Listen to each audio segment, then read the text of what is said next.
Miss হবে না আপনার পছন্দের টিভি শো। দেখুন জি5 অ্যাপে একদম ফ্রি। তোর মতে তো ওর এই সংসারে কোনো যোগদানই নেই, গুরুত্বই নেই। তা না থাকলে দেখ কেমন লাগে। তাকে ফেরানোর জন্য এত ব্যস্ত হচ্ছিস কেন? এই বাড়িতে আমি যখন যাকে যেখানে যেতে বলবো যেতে হবে, ফিরতে বললে ফিরতে হবে। ওঠো ওঠো সুজাতা। তুমি উঠবে না মা। সুজাতা, ওদিকে মন্ত্রী বসে আছেন, সময় নষ্ট হচ্ছে, চলো।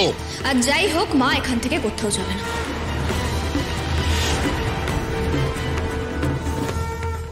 এই বাড়িতে সবাইকে আমার কথা মতো চলতেই হবে। ওঠো এক্ষুনি, ন্যাকামো হচ্ছে। বড় খোকা, করুন বাবা, করুন করুন, হাতটা চালিয়ে দিন। বড় মার গায়ে আপনি হাতটা তুলুন। খুব সাবধান বাবা, আমি কিন্তু ভিডিও করছি। আর একবার যদি আপনি মায়ের দিকে হাত বাড়ান তাহলে কিন্তু এই ভিডিওটা যেখানে পাঠানোর আমি পাঠিয়ে দেব। আর তারপর হয়তো আপনি বুঝতে পারবেন যে আপনার ভুলটা কোথায় হয়েছে, আপনার অন্যায়টা কোথায় হয়েছে। তুমি না, ওকে কিছু বলো না তুমি। ওর আগের মাথায় বলে ফেলেছে, কিছু করবে না।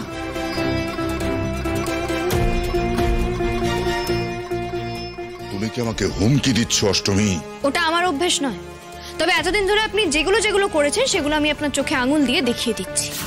এতদিন ধরে আপনি অত্যাচার করে গেছেন, কেউ তার প্রতিবাদ করেন, তাই আজ আমি করছি। যেই বাড়িতে স্বয়ং বৌরানী অধিষ্ঠান করেন সেই বাড়িতে বড় বউয়ের এই অপমান মানা যায় না। অপমান তো তোমরা আমাকে করছো।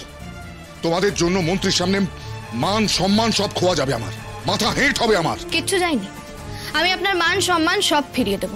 ও তাই নাকি? ফিরিয়ে দেবেন? কিভাবে দেবেন আপনি মান সম্মান ফিরিয়ে? ম্যাজিক করে বাবা। এমনিতে আমি ম্যাজিক করে কিন্তু অনেক কিছুই করতে পারি, তাই আমি ম্যাজিক করে ওই খাবারগুলোও ফিরিয়ে আনতে পারি।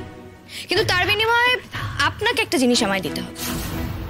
বাবা, আমি নিশ্চিত ওদের রান্না করা হয়ে গিয়েছে, কারণ অষ্টমী যখন এত বুজরুকির কথা বলছে তার মানে ওরা রান্নাটা করে রেখেছে নিশ্চয়ই।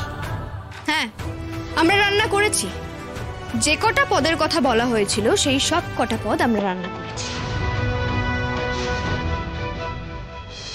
অষ্টমী, এদিকে কেউ আসছে না তো? না না, এদিকে সব আমাদেরই লোকজন আছে।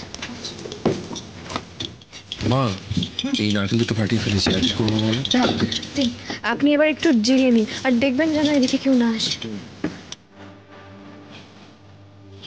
আচ্ছা, এবার তুমি আমাকে বলো তো, তুমি রান্না জানো? একটু একটু। একটু একটু? আচ্ছা ঠিক আছে, আমি তোমায় সব শিখিয়ে দেবো।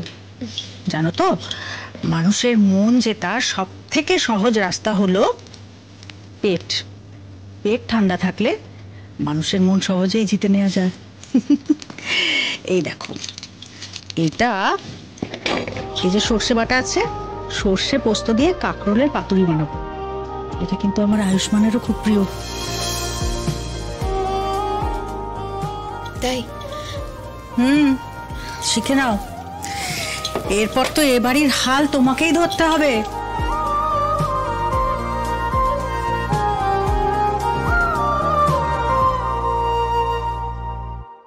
জি5 ডাউনলোড করুন আর সব এপিসোড দেখুন একদম ফ্রি।